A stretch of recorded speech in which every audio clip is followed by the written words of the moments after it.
o'clock, so whenever you're ready. Okay, I'd like to welcome everybody to the Greater Syracuse Property Development Corporation meeting Thursday, March 27th, 2025 at 8 a.m. Roll call, we have everybody here. Proof of notice has been posted. Yep. Caitlin, minutes. We have 3 all regular meeting minutes, audit and special meeting, 318, 327, 327. I have a motion. Do I have to, I don't have to vote, do these separate. They can all right? go at once. Okay, we can go all at once here. But just the audit committee should probably vote on their minutes now. Yeah, you're probably right. Okay. Just those folks should vote on that. Members of the audit committee, I know I'm on it. Okay.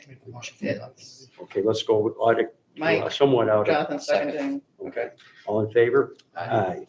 Okay, Okay. then we'll go for the regular meeting and the special meeting. That's good. Entertain a motion? So moved. So moved. Second. Okay, all in favor? Aye. Any Okay. opposed? Executive summary and financial statements. The financial statements to the end of February are attached, if anybody has any questions. And otherwise, the executive summary is just covering today's new business.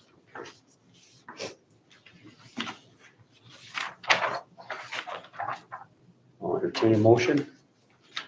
Jonathan, second. Michael, all in favor? Aye. Any opposed? Okay, authorized sales of multiple properties. All right, the first one up is 104 Elmhurst. It is a single-family home in the Elmwood neighborhood. The buyer plans to flip it to an owner-occupant. He has purchased from us before and does good quality work. 1431 West Colvin Street is also in the Elmwood neighborhood. We have 3 offers, and we are recommending selling it to the buyer who would actually live there as opposed to the other 2, which are flippers. 730 Lemoyne is a vacant single-family home. We have 2 offers. Again, we're recommending that we sell it to the buyer who will live there as opposed to the flipper. Yolanda Finch is a name that sticks in my head. Have we sold to her before? I believe. To Otis Finch. Ah, okay. Thank you. Pretty good, Dan. Empire. Great. Thank you. 205 Crafton, you can see is a small triangular lot. This woman has been asking for many, many years to acquire it, and we just got it from the city, so we're excited to help her expand her yard. 133-35 Hudson is a non-buildable lot in the floodplain, and we are proposing to split it between the 2 neighbors. And 524 Fabius, we just acquired from the city. It is a small non-buildable lot, you can see in the diagram there, and we are proposing to sell it to the next door neighbor on Fabius. And 201 South Beach Street is also a non-buildable lot. We're proposing to sell it to the neighboring property owner. They're really the only logical buyer. Any questions? Hearing none, I'll ask for a motion to authorize sale of multiple properties. So moved. Jonathan, second. Second. Second, Mike. All in favor? Aye. Any opposed? 125 groups authorization. There's a diagram in your packet, pages 34 and 35, showing you where 125 Bruce is, and the buyer owns 2108-22 Erie Boulevard East. That's their property. They're outlined in blue.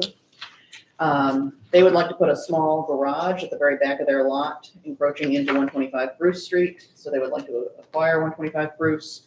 Our only concern really is that it's a sloped parcel, so they may have issues with soil erosion if they try to overdevelop it, but they're very aware of that, and they're really only planning on sticking to this portion right behind their property, which is not so steeply sloped. It gets steeper as you go further east. I'm also concerned about all these single-family homes that face Dakin. Right now, they have kind of an unimpeded view across that valley where 690 and Erie Boulevard are down at the bottom, and you can kind of see Lincoln Hill from where they are. So we want to put a restriction in here that they not build anything higher in elevation than the backyards of those houses. I still have to determine exactly what that elevation is, but I'm planning to go there. I think the All Trails app will tell you exactly what you're at above sea level, and we'll build that into the sale. This was the parcel that the gentleman came to us for with a mixed income project. Yes. Lytec map. Yeah, and that never really materialized. So now it will be a garage. And that's allowable in the R5 district. Do you know off the top of your head? No, we could just resell a piece that they want to build the garage on, hope the rest. Well, then we're gonna be stuck with a landlocked, steeply sloped And I'd rather get it back on the tax rolls and not have a PR. Yeah, The question is, we were gonna allow the mixed income project there. We weren't concerned about that elevation, but we are about his. No, we were with his, Yeah. that building as well. Okay. we had a couple different meetings on that, I think. Yeah, Seem to two. remember that. Okay, any other questions? I'll ask for a motion to authorize the sale of 125 Bruce Street. Motion, So. someone, Sorry. Maurice, Yes, sir. second? Second, Michael, all in favor? Aye. Any opposed? Okay, 823, 825 Hiawatha Boulevard East. You may recall, we previously sold 829 Hiawatha Boulevard East to this gentleman. He's developing the large industrial property behind these. It's going to be a dealership and I believe service station for electric school buses. We do not own either of these yet, but they will be coming to us very soon. 825 has a house on it that will need to be demolished, and 823 is a vacant lot, and he is proposing to buy them from us for the cost of the demolition. And it's really not a suitable place for single-family housing. There's railroad tracks that run through the front yards of these houses, and it's in an industrial setting. I feel like I asked this the last time and we didn't know. Do we know what his plan is, or is it just to clean it up? This would just be green space, yeah. It wouldn't be part of the industrial use. Has he started on the other part? I believe he has, yeah. Yeah, there's work going on, Yeah. yeah, Okay. down there. Yeah, that's for the electric Mhm. buses, The electric correct? school Yep. buses, yeah. Right, okay. It does need a spruce up. Yeah. For sure. Okay, I'll ask for authorization to sell 823, 825 Hiawatha Boulevard East. So moved. Johnson, second? Second. Second, Maurice. All in favor? Aye. Aye. Any opposed? Authorize BB Construction LLC to sell 109 Kellogg Street to Felix Polion. We previously sold this home to BB Construction. Our development enforcement mortgage says that they cannot resell the property without our written permission. He just doesn't have the capacity to finish. He's gotten about halfway through the renovations and he's having cash flow issues. Felix Polion has been his tenant up until now and would like to buy the property and owner occupy it. And he's eligible for a purchase rehab grant through Empire Housing that would enable him to finish the renovations once he takes title. So I'm proposing that we authorize BB Construction to sell to Felix Polion on the condition that we enter into a new development enforcement mortgage with him, giving him a timeline to finish the project of 1 year. Okay. So I'm assuming that Felix lives in a different property owned by BB Construction? That is an excellent question. I believe he's living here and they've been renovating around him. It's livable but not done. Got it, okay. Familiar with that. Yeah.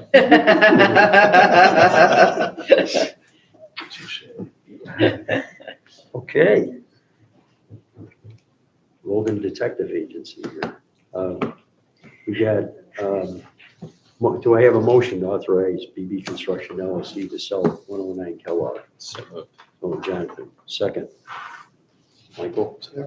Okay, all in favor? Aye. Any opposed?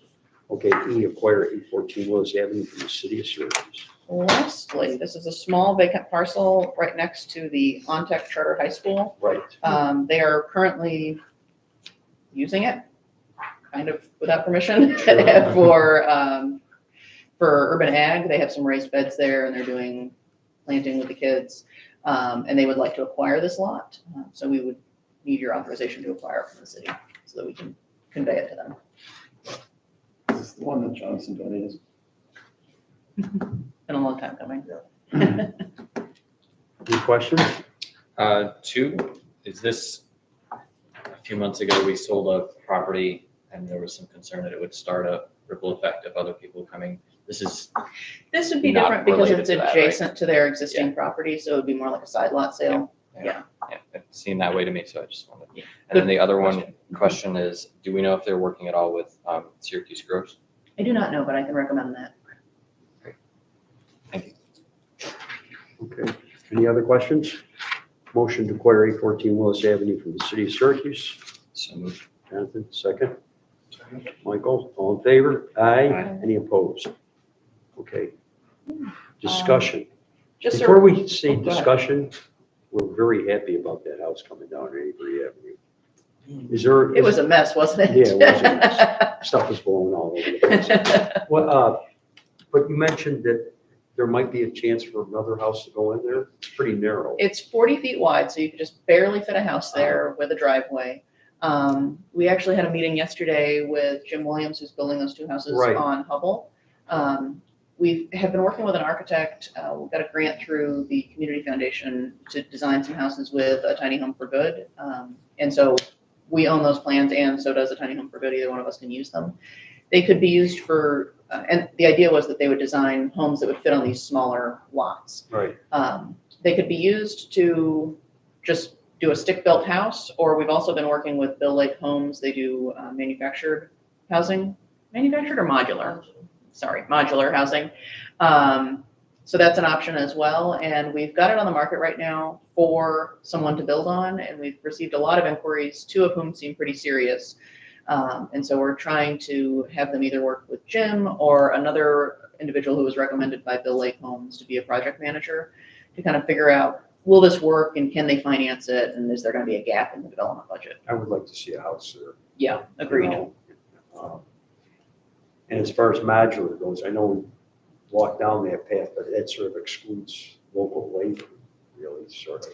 Well, there's a whole lot to do once it gets there. So these are 2 stories that we're looking at. So when they arrive, there's a lot of plumbing and electrical connections that need to be made between the boxes that you're putting together. There's a Right. lot of carpentry to be done. The foundation will be built by local tradespeople. All the utility connections up to the street would be done by local tradespeople. Okay. Well, good, I'm good with moving ahead on that. Yeah, I'm hoping that this will work. And if we find that the numbers just don't work, we could explore the idea of subsidizing that with LBI the way we're doing with those 2 Hubble houses, or potentially develop a house ourselves and sell it the way we're doing at 139 Maxwell. Right, and that would sort of be a template for some of these other narrow lots too, right? Because I know former city council used to always talk about us not using those narrow lots for housing instead of splitting them up. Missing- Yeah. Was it missing teeth? Yeah. Is that the one you're talking about? Yes. Yeah. So one of the challenges that we're running into is, yeah, you can fit a house there and you've got to have Right. 6 feet on one side from the setback and at least 12 to 14 on the other for a driveway. But the real issue is when you're digging the foundation for OSHA compliance, you're supposed to have space like 11 feet out from the foundation wall. And you're running into the neighbors' houses in most of these cases if you have a 40-foot lot. So it's almost impossible to dig the foundation, which, you know, there was no Right. OSHA in 1920 when these houses were originally built. I was gonna say, Looks like we've been doing it for quite some time. Yeah. Wait a little bit. Give it a year. Maybe it won't be a problem anymore. We could. But we're figuring Back it to out. 1929. That would be tough. Okay, But one way or another, we're eager to get a house on that so lot. it's possible if we can do it. Mhm. Good, okay. You wanted to say something? I just wanted to remind everyone that tomorrow at 10:30 a.m., we're going to be presenting to the county legislature's Planning and Economic Development Committee, presenting our annual report to them. Another item on their agenda tomorrow is to vote to take our 2025 county funding out of contingency. When they passed the budget, they had our funds in contingency, meaning they have to vote again to later release them. So that'll be on their agenda tomorrow, and then hopefully it'll pass and end up on their Ways and Means agenda a few weeks later. I have both of those on your calendars, I believe. So we'll be addressing both of those tomorrow morning at 10:30. Okay, I'll try to make it. I got it. You've got budget hearings, Pat? Yeah. We're under siege. Yeah. But that's why I'll be there at the beginning anyways. Okay. Thank you. And I imagine County Legislator Brown will be there too. Safe bet. Yes. Whether that's good or bad. I know, right? Legit though. It is good. Everything will be great. Yeah. Yep. And we are working on getting our annual report to the Common Council scheduled. I expect it'll be the last week of April. And once I have a definitive time, I'll send that out to everybody as well. We should talk Okay. about, our strategy there. Okay, anything else? Any discussion, I Jonathan? did have one question. Any update on that Yes. architectural bill. Bless you. Bless you. Do you wanna, Happy to. Have you had a chance to look at it? I don't know. I haven't had a chance to review that. The quick answer is yes, there has. The architect has executed an agreement with them, agreeing to wait to be paid until they get the financing for the project. So we have a copy of that agreement signed by the developer and the architect. Great. So it seems like an architect is comfortable with that, but frankly, I'm a little irritated that they can't Well, just that's- release some cash. That's why I was wondering, there's Yeah. probably maybe a broader discussion for the board to have, I suppose. You could do it in public session. You could also do it in executive session because it involves the credit worthiness of a particular party. Your call, whether you want to do it now, later. What do you guys feel like?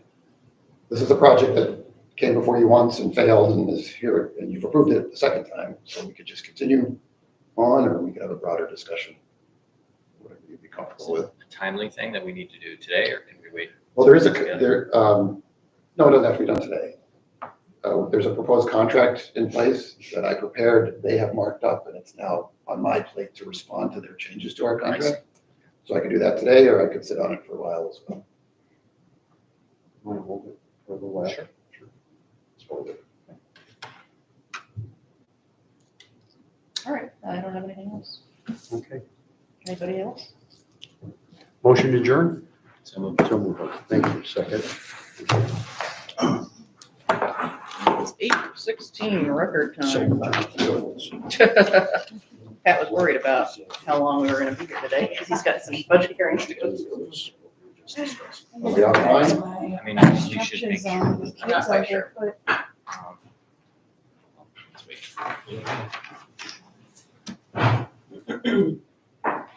Have you ended the live?